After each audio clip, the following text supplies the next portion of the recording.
contente que on est arrivé aujourd'hui au jour 5 de notre défi Transforme ta vie. Et je suis super contente que j'ai mené à bonne fin mon projet de vous donner un plan de route, de vous donner une carte avec des outils et des stratégies qui peuvent vous aider dans le travail sur soi.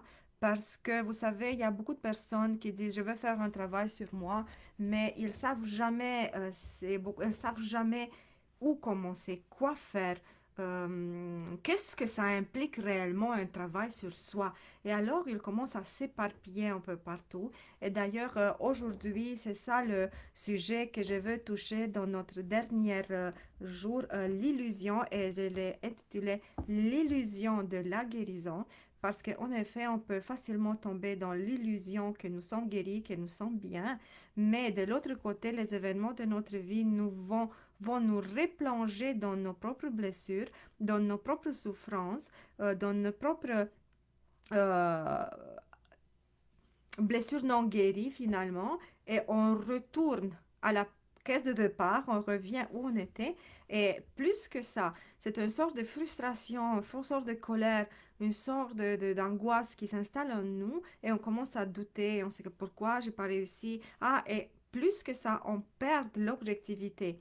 Donc, je vais vous donner tous les détails, je vais vous expliquer un peu tous les mécanismes de ce type d'illusion, l'illusion de la guérison, parce que je trouve que c'est vraiment très important de connaître cet aspect de ce travail sur soi.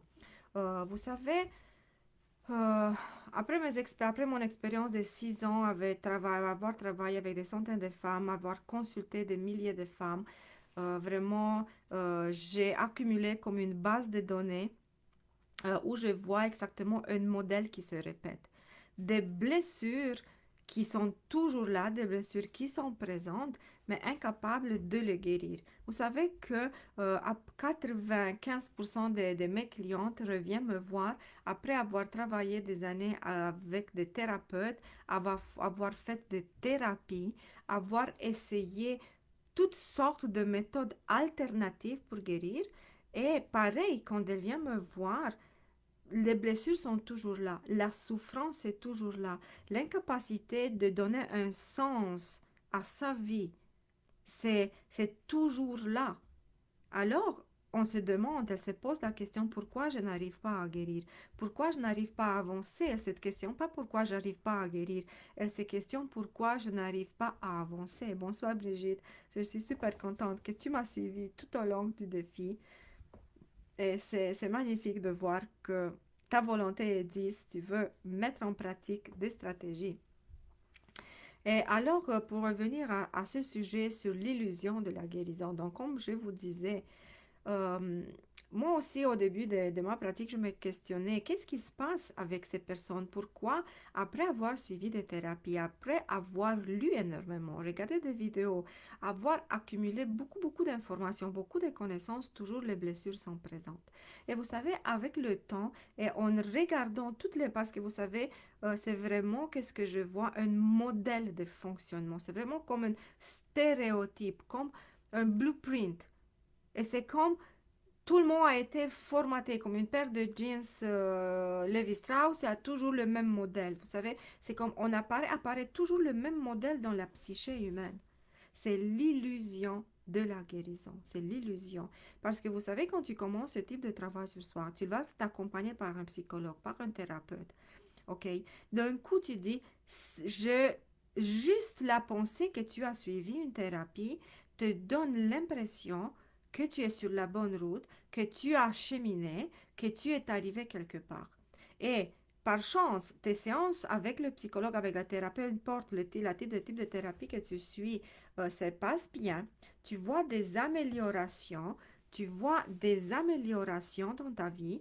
Et alors tu dis, ah, je suis bien. Ah, maintenant je comprends parce que je vois les personnes, après avoir suivi des séances de thérapie avec les spécialistes, elles arrivent à voir un peu plus clair dans la vie, à voir un peu, à comprendre un peu pourquoi elles se sentent comme ça. Mais le grand défi, ça apparaît parce que elles restent là. Vous savez, la guérison est formée de deux parties. Vraiment est formée de deux parties. C'est la capacité de comprendre qu'est-ce qui t'arrive, voir l'image d'ensemble de qu'est-ce qui se passe dans ta vie. Donc, mettre tous les morceaux de ton casse-tête éparpillé, tu les mets ensemble pour donner une image claire de qu'est-ce qui se passe dans ta propre vie. OK? Donc, tu commences à comprendre, tu commences à avoir des prises de conscience. Ça, c'est la première étape. Mais elle n'est pas suffisante. Et grande majorité, la grande majorité des personnes qui suivent des thérapies alternatives ou avec des psychologues, des psychiatres, elles restent prises ici, à avoir ces connaissances, à voir un peu plus clair l'image, le casse-tête de leur vie prend un sens, mais ça manque la deuxième partie. Et toujours, moi, j'ai dit pour la deuxième partie, qu'est-ce que j'ai fait avec qu'est-ce que j'ai, avec qu'est-ce que je connais, avec qu'est-ce que j'ai compris. Et c'est à ce moment que s'installe l'illusion de la guérison. Tu sais, ok, mais moi je connais mes blessures. Ah, moi je connais pourquoi je me sens abandonnée. Ah, mais je sais pourquoi je réagis comme ça. Et tu le sais, c'est des mécanismes que tu commences à apprivoiser. Des mécanismes que tu commences à apprivoiser. Et moi, je vois des personnes extrêmement confiantes, dire, ah, je sais comment maîtriser bien ma vie. Ah, je sais comment maîtriser mes relations. Et juste quand j'entends le mot maîtriser, je dis, il y a quelque chose qui ne fonctionne pas. Parce qu'en premier, les émotions nous échappent tout le temps. On ne peut pas rester dans le même type d'émotion. Et si tu ne prends pas conscience de tous ces mécanismes, ça veut dire que tu as encore du chemin à faire, tu as encore du cheminement à faire pour arriver à la vraie guérison. Donc ça, c'est la première partie qui nous garde dans cette illusion de la guérison. Bonjour, bonjour, bonjour, bonsoir les filles. Je suis super contente que vous êtes là. Et si vous avez des questions, n'hésitez pas à me poser vos questions. C'est notre dernier jour du défi.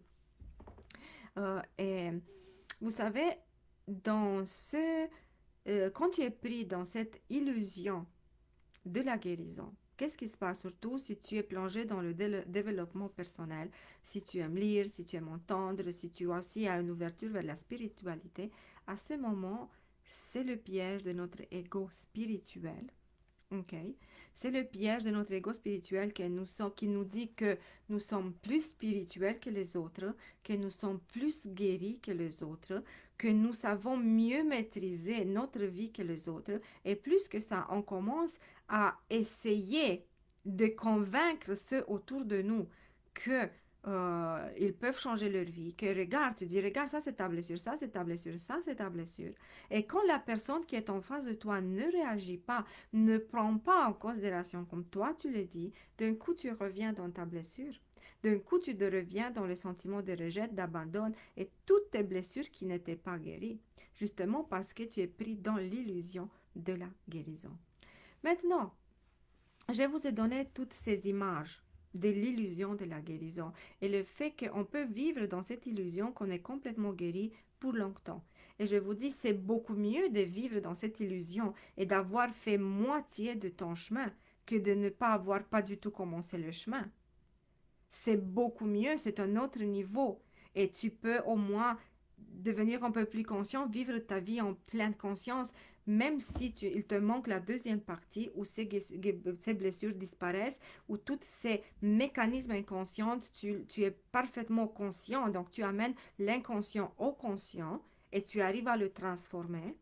C'est beaucoup mieux d'être pris dans l'illusion de la guérison que de ne pas avoir commencé le chemin de la guérison. Donc c'est ça que je vous dis.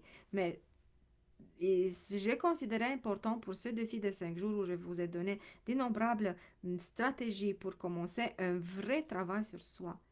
Quand tu commences un vrai travail sur ça, tu dois avoir des résultats. C'est pas quand tu fais un vrai travail sur soi, ça veut dire que tu dois cheminer en sorte que tu transgresses l'illusion de la guérison et tu es effectivement guéri. Ça veut dire que tu es effectivement dans cet état de bien-être que toi tu voulais atteindre dans ta vie.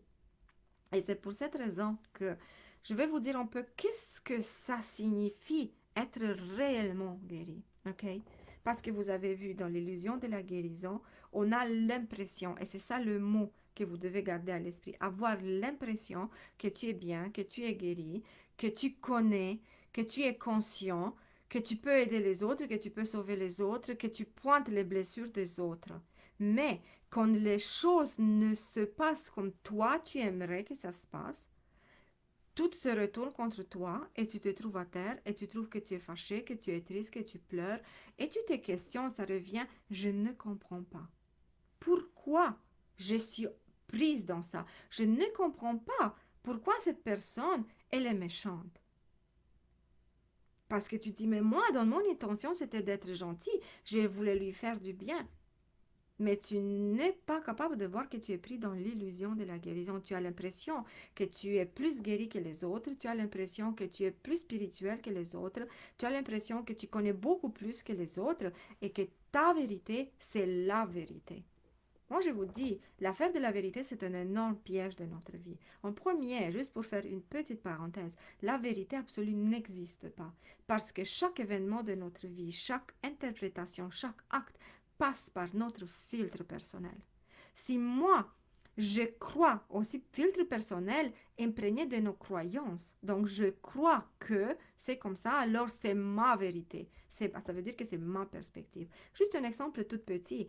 Regardez 5 personnes qui participent au même événement et tu vas écouter 5 histoires différentes. Pourquoi? Parce que chaque événement, il est perçu à travers les yeux de celui-là qui regarde. Comme on dit, la beauté réside dans les yeux de celui-là qui regarde.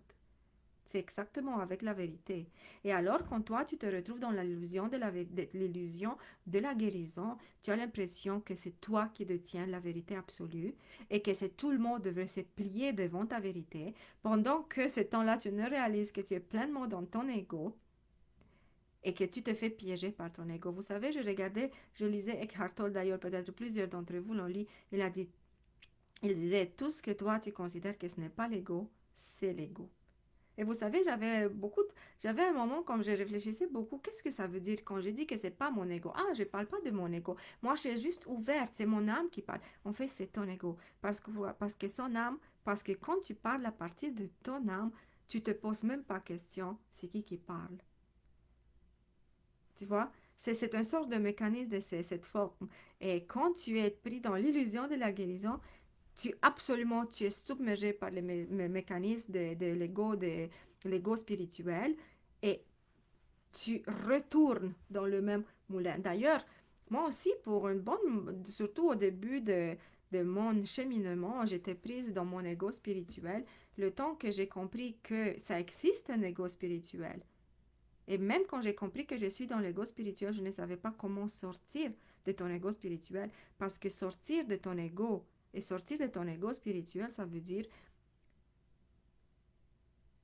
juste simplement je suis.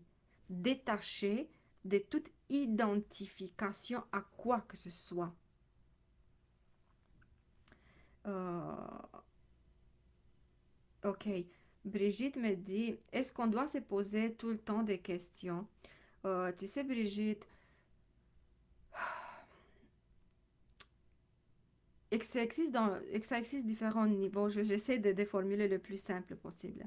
Tu vois, chaque personne a son niveau de développement, chaque personne a son niveau d'évolution, ok? Mais quand tu commences ton chemin d'évolution, ton chemin de la spiritualité, de la guérison intérieure, le questionnement, c'est une des stratégies la plus facile à appliquer, la plus facile et la plus utile et euh, à côté de nous. Tu as vu, tu te poses des questions, tu deviens conscient, tu te questionnes pourquoi si, pourquoi pour ça. Parce que ça t'aide à devenir conscient. Mais ça se passe, ce type de questionnement, il est nécessaire jusqu'au moment où tous ces mécanismes sont intériorisés. Et tu deviens conscient en quelques secondes de qu'est-ce que tu fais de ton comportement sans te poser des questions. Par exemple, moi, tu vois, je donne à toutes mes clientes beaucoup à écrire, beaucoup de questionnements, tout ça, parce qu'ils sont au début du cheminement. Mais moi, je ne fais plus ce type de travail parce que pour moi, les choses sont déjà intégrées. Moi, en quelques secondes, moi, je vois exactement qu'est-ce qui se passe avec moi. Et même quand il m'arrive quelque chose, je sais exactement pourquoi. Je n'ai même pas besoin de me questionner, je le sais déjà. Parce que je me connais tellement, et peut-être que c'est grand dire que je me connais parce qu'on ne peut jamais se connaître super bien, mais je connais mes mécanismes de fonctionnement. Et je connais comment je réagis, quelles sont mes interactions. Et quand quelque chose ne fonctionne plus ou quand je perds mon alignement, je ne me demande pas pourquoi il m'a fait mal, ou pourquoi il se comporte comme ça, ou pourquoi je me sens comme ça, pourquoi ça n'a pas marché. Pour moi, ça n'existe plus ce type de questionnement parce que je le sais déjà. Mais je dis, ok, je le sais, mais je n'ai pas pu éviter parce que c'était pareil, une chose que je devais encore apprendre. C'était encore une chose que je n'ai pas acquis. C'était encore une chose que je devais apprendre ou que ça, je deviens encore plus consciente de ça. Regardez, pour moi, les mécanismes de devenir, d'amener à la conscience, qu'est-ce que c'est une conscience, ça se passe d'une manière un peu différente. Et ça dépend du niveau de chaque personne et de la rapidité avec laquelle elle évolue. Parce que chaque personne est différente et je ne dis pas que je suis exceptionnelle, juste que mes processus internes sont différents des autres. Parce que moi aussi, j'avais, je vous dis, des journaux, des journaux, des journaux, des cahiers, des cahiers, des cahiers, avec 2500 questions, avec des raisonnements et des questions en question, en question, en question, pour arriver au noyau, pour arriver à la racine, pour trouver... J'ai fait pendant des années ce type de travail. Donc oui, Brigitte, tu ne peux pas contourner le sens de la question. Tu ne peux pas contourner la question au début. Tu ne peux pas la contourner parce que si tu vas sauter la question, tu vas jamais devenir conscient. Et le but pour aller à la vraie guérison, c'est de vivre en pleine conscience. Ça veut dire, ok, je sais pourquoi je réagis comme ça. Et plus que ça, tout tourne autour de toi. Parce que quand tu es inconscient de ta vie, de tes mécanismes, de tes blessures, tout ça, tout tourne autour des autres. C'est ma mère qui m'a abandonné, c'est mon père qui m'a abandonné, c'est mon partenaire qui m'a trahi, personne ne veut de moi, c'est la victime. Donc tout s'est orienté vers les autres. Or, les questions, c'est le pont qui t'aide à de passer de l'inconscient à conscient, à devenir conscient de ce qui se passe à l'intérieur de toi. OK? Et ces questions t'aident à te découvrir. Parce que pourquoi? Parce que la plupart du temps, comme presque toujours, le temps que tu ne commences pas un travail conscient, les humains ne se questionnent jamais pourquoi je réagis comme ça. Pourquoi je souffre? Est-ce que ma souffrance est réelle? Et je vous dis que la plupart du temps, la souffrance n'est pas réelle. C'est nous qu'on imagine des scénarios catastrophiques et on commence à pleurer. Parce que le cerveau, il ne fait pas la différence entre une image que tu lui as donnée, une image fabriquée et la réalité. C'est pour ça que là, si tu peux te programmer pour souffrir, tu peux te programmer pour être heureux. Parce que l'image, le cerveau travaille avec des images. Et si à mon cerveau, je veux lui donner toujours l'image, je suis heureuse, je suis bien, je suis accomplie, j'ai un partenaire de rêve, tout ça, c'est ça qui va se manifester dans ta vie et tu vas ancrer à l'intérieur de toi ces sentiments de bien-être. Vous savez, c'est exactement le même mécanisme. Le mécanisme destructeur et le mécanisme qui te donne du bonheur, c'est exactement le même. Juste qu'il faut remplacer les images et les messages qu'on se dit, qu'on utilise. Je vous dis, regardez une chose peut-être banale, juste l'excitation sexuelle. Un sujet, vous savez, tu regardes un film. Pourquoi c'est la pornographie et tout ce type d'industrie? C'est une industrie. Pourquoi sont des images mentales? Ça ne veut pas dire que cette personne, cet homme, cette femme sont à côté de toi pour te provoquer ce plaisir. Non, c'est mental. Tu regardes, tu donnes à ton cerveau une image mentale qui va déclencher des réactions dans ton corps. Donc c'est la même chose avec la souffrance. On va développer dans notre pensée des images de souffrance. On va se rappeler toujours l'abandon de nos parents. On va se rappeler toujours comment on a été trahi, on n'a été pas aimé, on a été abandonné. Et plus que ça, les vérités, nos vérités sont même pas les vérités parce que avec le temps, nous, on déforme qu'est-ce qui s'est passé réellement. Et on fait, dépendamment de notre état émotionnel, on ne fait qu'exagérer qu'est-ce qui s'est passé. Et alors, on donne à notre cerveau des images mentales vraiment déformées qui nous plongent dans un état négatif extrêmement accentué et on reste figé dans cet état. Donc, regardez qu'est-ce qui se passe avec tous ces mécanismes. Et pendant que ces questionnements nous aident à désamorcer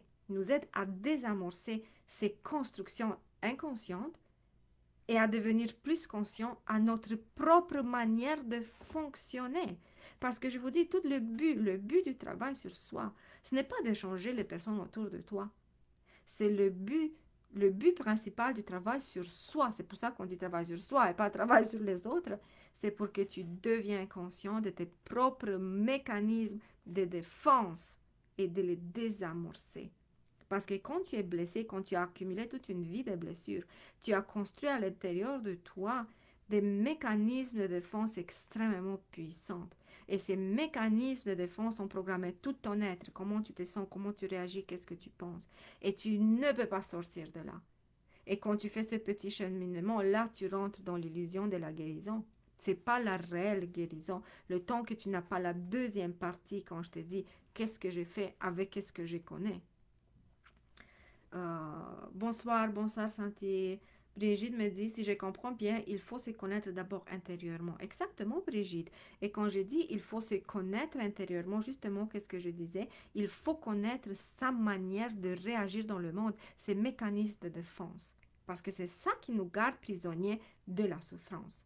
Nos mécanismes de défense contre le monde. Parce qu'on nous a tellement fait mal qu'on ne veut plus laisser les autres nous faire mal. Alors, on s'est construit comme une sorte de forteresse imprégnable. C'est impossible de transgresser, de passer, de détruire cette forteresse. Et c'est juste, vous savez, quand tu as construit, imaginez les châteaux forts qui étaient vraiment incapables, les aides de l'extérieur, de les prendre. Ceux de l'extérieur ne pouvaient pas les prendre. C'est juste ceux qui étaient à l'intérieur de la forteresse ou du château fort qui pouvaient ouvrir les portes pour laisser les autres entrer. Donc c'est la même chose, ces mécanismes de défense ne peuvent pas être désactivés par quelqu'un de l'extérieur. Ils peuvent être activés juste par toi-même. Et comment? En devenant conscient, en premier que tu as ces mécanismes de défense, par la suite tu observes les mécanismes de défense que tu as construits parce qu'elles sont tellement inconscientes qu'on ne sait même pas comment on les a construits et pourquoi on les a construits et qu'est-ce qui se passe avec ce mécanisme et dans quelle direction elles nous conduisent et les mal qu'ils nous font. Non, c'est rien de tout ça. Donc c'est pour ça qu'il faut devenir conscient de ces mécanismes de défense justement pour les désamorcer. Et quand tu les désamorces, les murs de ta forteresse qui te gardent prisonnier dans ta souffrance vont tomber. Et là, tu vas laisser le monde entrer dans le sens que peu importe qu'est-ce que les autres vont dire, tu ne seras plus détruit, tu ne seras plus blessé, tu ne vas plus... Vous savez, c'est pour ça les accords, les quatre accords Toltec. J'entends énormément de personnes parler en haut et en bas des quatre accords Toltec, mais il y a 1% des personnes qui comprennent réellement c'est quoi ces accords Toltec et les appliquer. C'est encore peut-être 0,5% des personnes qui disent ah les quatre accords Toltec je les applique dans ma vie comme une stratégie de guérison. C'est pas une stratégie de guérison les quatre accords Toltec et surtout quand il dit que ta parole soit impeccable. Qu'est-ce que ça veut dire? Ça veut dire que peu importe ce que les autres te disent de l'extérieur, toi tu dois rester vrai à toi-même, être aligné et ne pas commencer à blesser parce qu'on t'a blessé. Et aussi, il dit ne prends rien personnel. Oui, parce que c'est très important de comprendre. Dans cette histoire, ne prends rien personnel parce que quand les autres te disent quelque chose de mal et ça te blesse, ça n'a vraiment pas rapport avec toi. Ça a rapport avec leurs propres blessures et leurs propres limites. Et si leur parole t'a touché, ça veut dire que ta propre blessure n'est pas guérie. C'est ça. Mais quand on dit ils m'ont fait mal, c'est pas eux qui t'ont fait mal. Ça veut dire qu'ils ont touché ta blessure qui n'était pas guérie. Et ça, c'est toute une dimension différente. Ça, c'est quelque chose de complètement différent. Et tu peux prendre du recul et tu peux regarder les choses d'une autre manière. Et quand je dis maintenant la vraie guérison, c'est justement appliquer ces quatre accords Toltec. Et ça veut dire que tu es sorti de l'illusion de la guérison. Tu as vaincu, tu as transgressé ton ego et ton ego spirituel. Et tu regardes le monde autour de toi avec les yeux d'amour. C'est ça la vraie guérison intérieure. Et tu te rends compte que chaque événement qui se présente à toi, c'est une leçon à apprendre. Que chaque personne qui se présente dans ta vie, peu importe qu'elle t'apporte quelque chose de bon ou quelque chose de moins bon, même si tu vas ressentir de la peine ou de la tristesse à travers cette personne, c'est quelque chose de nécessaire dans ta vie.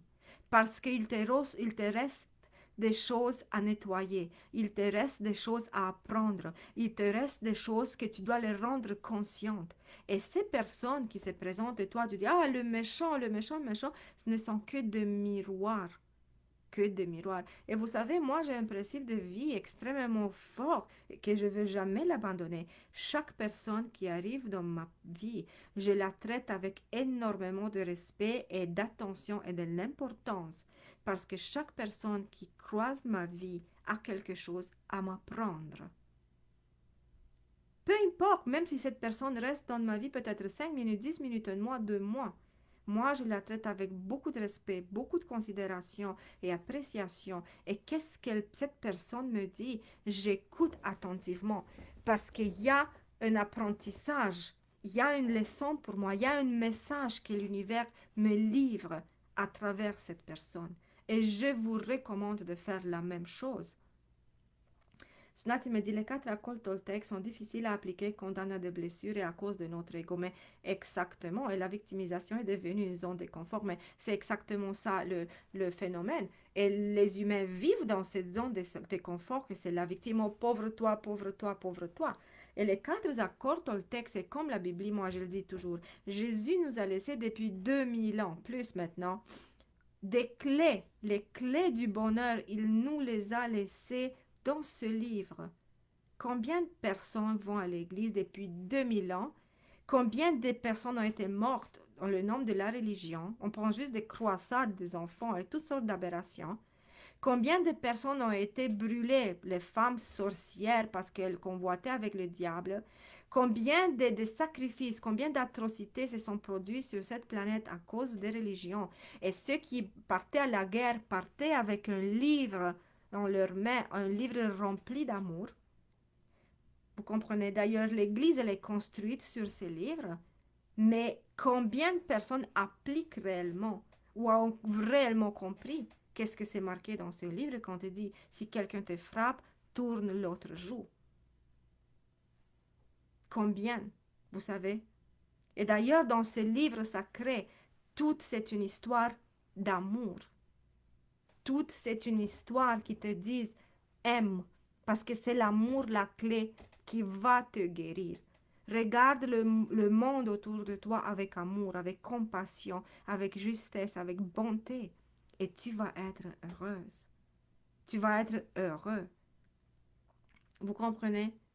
Donc, la même chose avec la Bible, avec les quatre accords Toltec, avec l'innombrable nombre de livres qui répètent le même message, le même message. Mais le temps que les humains sont pris dans les illusions de leur ego et par la suite pris même dans l'illusion de la guérison, ils ne peuvent pas transgresser ces étapes et ils ne peuvent pas aller vers la vraie guérison. Et la vraie guérison, ça veut dire amour.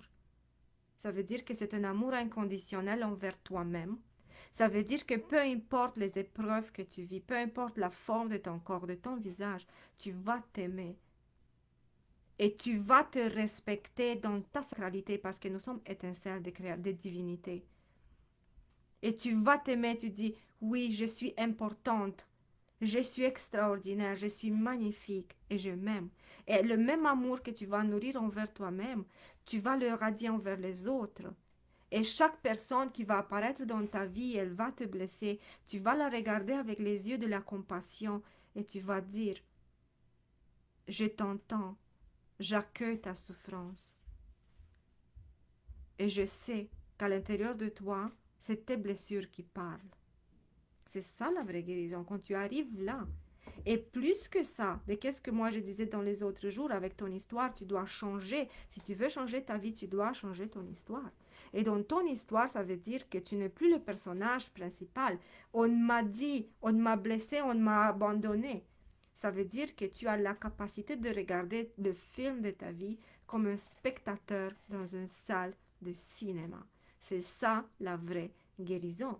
Et quand quelqu'un va te dire tu es grosse et tu es laide, s'il y a 5 ans, tu aurais pleuré et tu t'aurais détesté pour dire tout le monde me déteste, regarde à quel point je suis laide et grosse. Maintenant, tu dis, je m'aime, donne ma sacralité, même si la force de mon corps n'est pas celle que la société m'impose. Ça veut dire que je peux être aimable, ça veut dire que je peux être une personne digne de recevoir l'amour. Seulement si j'ai une taille de guêpe, seulement si j'ai de longues jambes. C'est juste ça. Est-ce que